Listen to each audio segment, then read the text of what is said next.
Sentire Media. Hello everyone, you're listening to A History of Italy.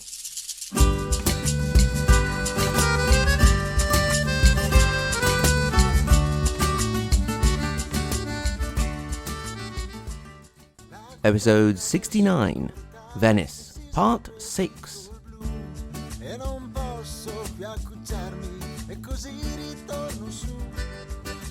Before we start, I have to address a correction that was made regarding something I said last episode.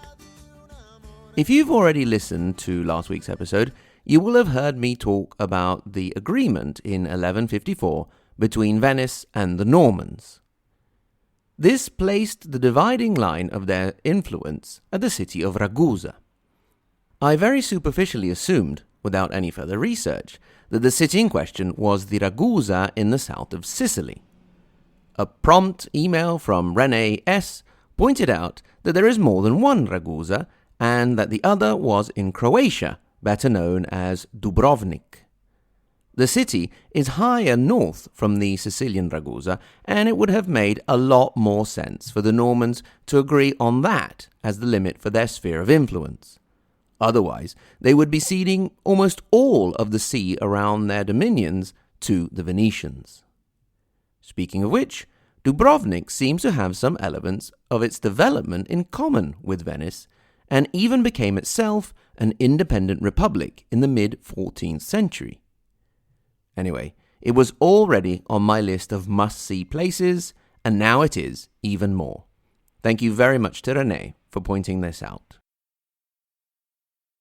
If you didn't hear the mistake in the last episode, it means I've already corrected it. Back to us.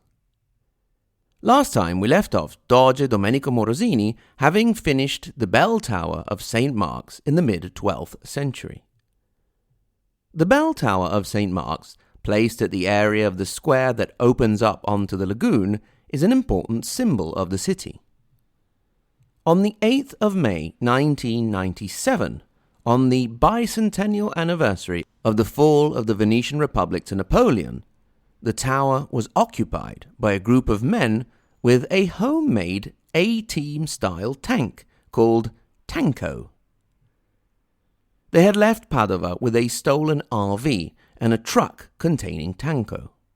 They had boarded a ferry and, once on board, using a World War II Beretta MAB-38 machine gun, they hijacked the ferry, forcing it to dock at St. Mark's Square.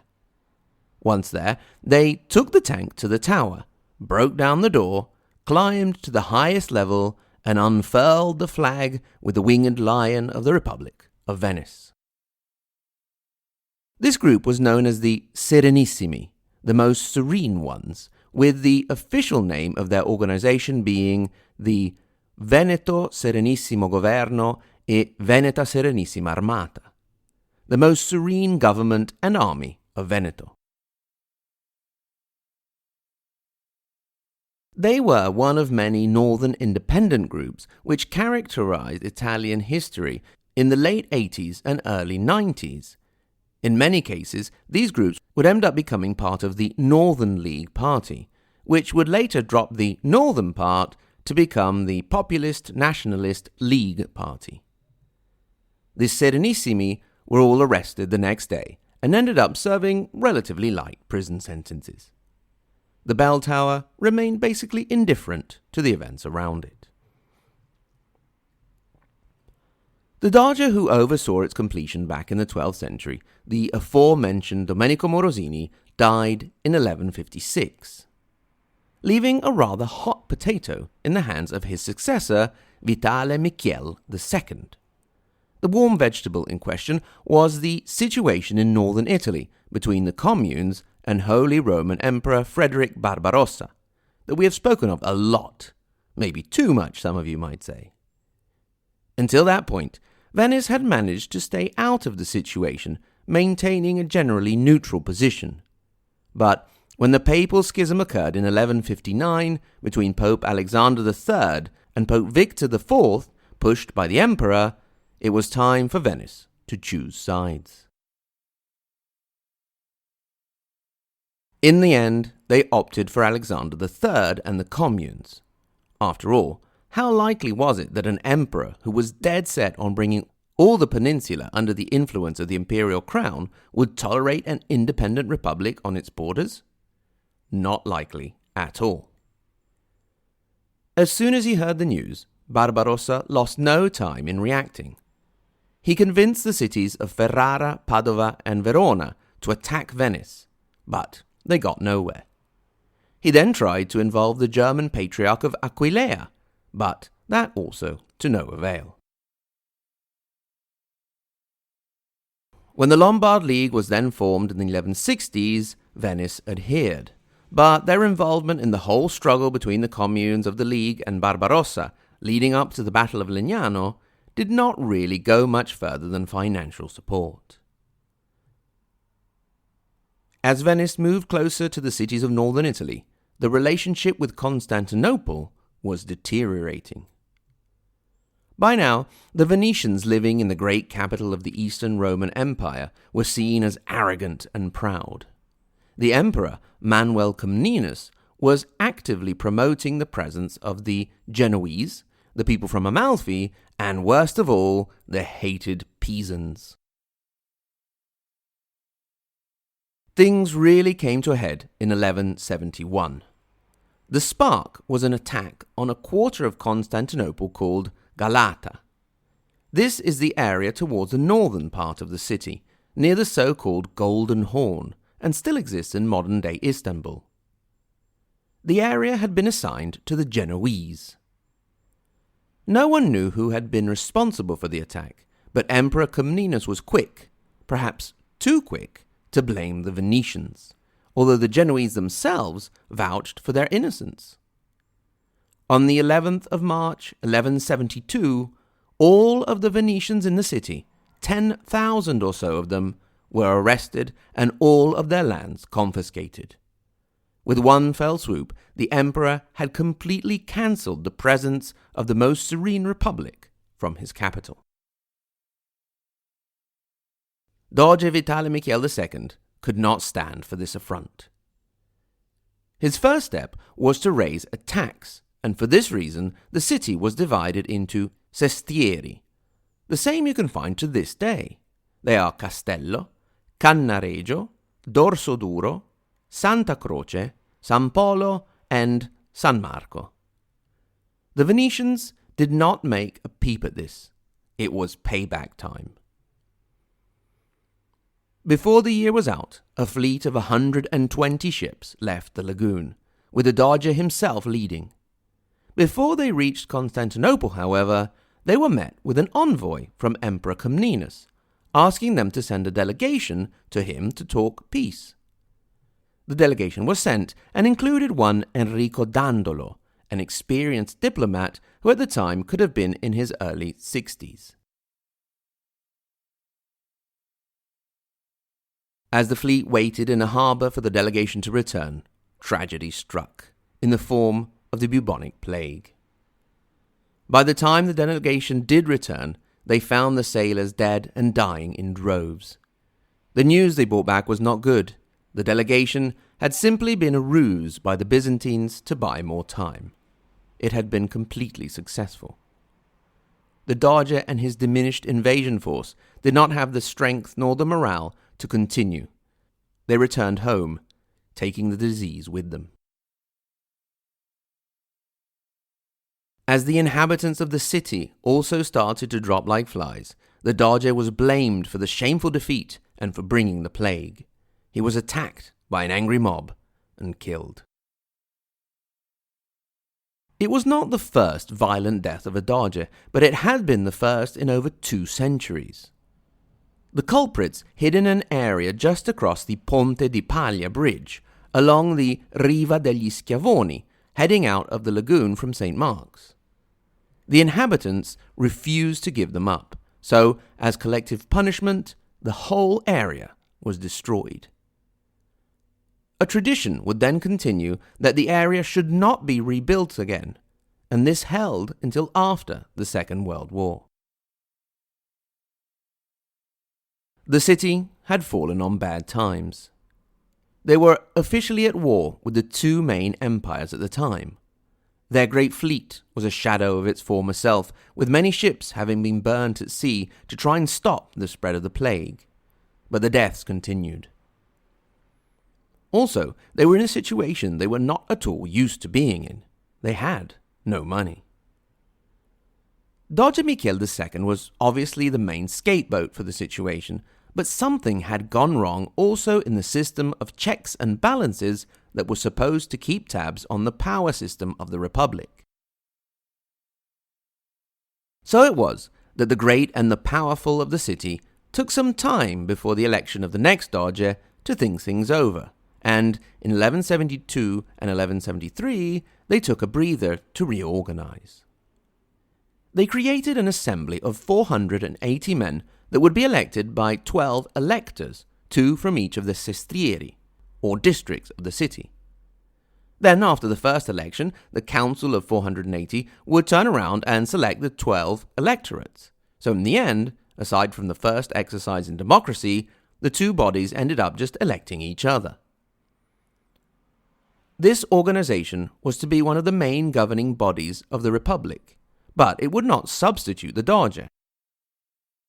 The supreme representative would continue to be elected, but not by the Arengo, the assembly of all the inhabitants of the city, but by an electoral college of 11 men.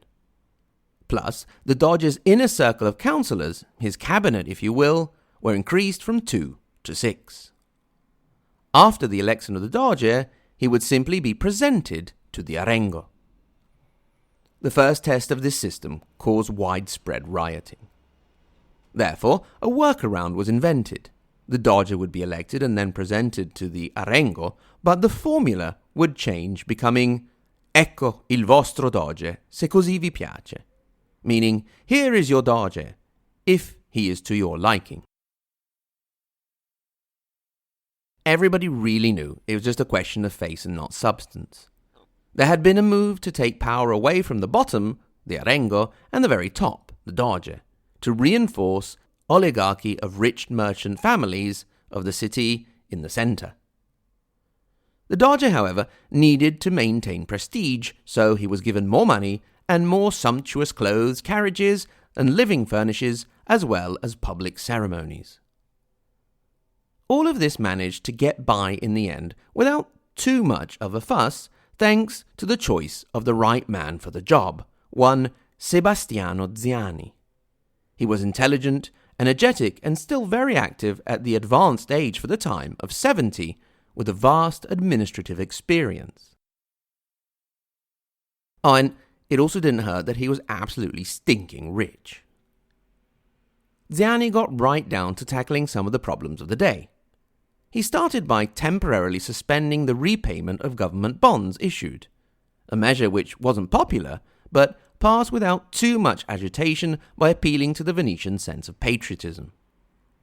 He also worked on a diplomatic level by asking the Byzantines for peace, which they didn't grant since, at the time, Venice was helping Frederick Barbarossa to besiege the city of Ancona under Byzantine influence. This obviously meant that they had patched things up somewhat with the Holy Roman Emperor, and the refusal of Constantinople strengthened Venetian ties with the Norman king William II of Sicily. The real turning point of redemption for the city was 1177, when it was chosen as the location for the peace signing between Frederick Barbarossa and Alexander III in the communes. This event saw numerous delegations come from all over the place, bringing with them a big influx of cash for the city. After all, Venice was a vassal of no one. They were not tied to the rules of free hospitality for their overlords. Those who wanted to stay had to pay. Since things went on for a few months, the flow of income also lasted quite a while. To this, Venice could add the new trade concessions granted by Barbarossa and official recognition by the Pope of the Patriarchy of Venice, a situation that had been only de facto and not de jure, by law. It is also at this time that legend would have a golden ring donated by the Pope to the Doge for the marriage of the sea ceremony. So now everyone, led by the Doge, would head out of the lagoon into the open sea, do the whole praying and ceremony thing, and then chuck a golden ring into the sea to seal the deal. After managing to steer the Republic back to calmer waters, Sebastiano Ziani died in 1178, and in his place came Orio Mastro Pietro. Again, just what the situation required. Indeed, the man was an experienced diplomat, and things abroad were getting rather messy. There was the whole business of the Hohenstaufen taking over all of southern Italy in one quick marriage alliance, which we'll be talking about soon. Then there was a big mess over in the Byzantine Empire, which I won't even start to get into. Also, issues with the Hungarians over control of the Croatian side of the Adriatic were starting up again. Indeed, it was thanks to Pope Gregory's call for the Third Crusade, the one of Richard the Lionheart and Saladin, that Venice managed to get out of the conflict with Hungary without losing face. After another tax, a fleet was made ready and left the lagoon with armies from all over the peninsula. The Doge left with the fleet, but quickly slipped out of the history books of that event, preferring to administer things back home. He then abdicated in 1192, and that is when Enrico Dandolo became Doge, and that, my dear listeners, brings us full circle back to where we had arrived in our main narration 6 episodes and almost 2 months ago before setting off on our long tangent. I know that there are some big Venice fans out there, and I hope you have enjoyed this detour. I also hope that the ones who are less interested will have stuck with me patiently. Thanks to all of you. This is obviously not the last we will hear of Venice. It will probably come more into our main narrative now that it's on its way to forming a land empire. But for the moment, we need to head south. As always, thanks very much to everyone for listening. Thanks to the Matilde Di Canossa and Giuseppe Mazzini level, Aaron, Benjamin, Deborah, Eric R., Lorenzo, Maddie, Mattia, Paul, Scott, Thomas, and YR. To the Margaret Hack and Galileo Galilei level, Anthony, Silane, Chris, Daniel, Dean, Greg, Ignazio, Jay, Caitlin, Kevin, Roberta, Rodney, Shelby, Stephen, and Vincent, and the tippy top Maria Montessori and Dante Alighieri level, Sen, Paolo, and Reactionary Venetian, as well as Lisa K. Welcome to new Patreon supporters Greg, Cara, Gary, Fabio, and, wait for it, Marxist-Leninist Sicilian. Would love to hear the story behind that one if you have some time. Thanks very much also for a lovely review from Dead Dog in Belgium. I have the suspicion you were actually trying to rate another podcast because he says, one of the best podcasts I've come across. Can't be right. Thanks to everyone in general for listening, and until next time, arrivederci.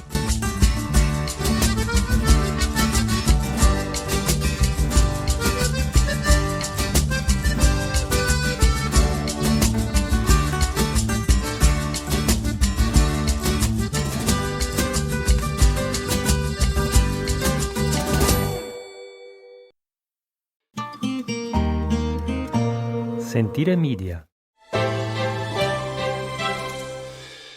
Hey, podcast producers and show hosts. Do you want to join a podcast network that celebrates all things Italian? At Sentire Media, we understand the allure of Italy and its unique culture. Our devoted team of hosts and producers are all driven by their shared passion for Italy. And we work tirelessly to create the best lifestyle podcasts and content that will whisk you away to the very heart of Italy. With us, you can savor the mouth-watering flavors, get lost in the stories from the past, break down the cultural barriers, and truly immerse yourself in the vibrant traditions of this intoxicating country. If you have a great podcast idea or are already in production and would like to join Sentire Media, head over to sentiremedia.com, that's SENTIRE media.com, and find out how to submit your show.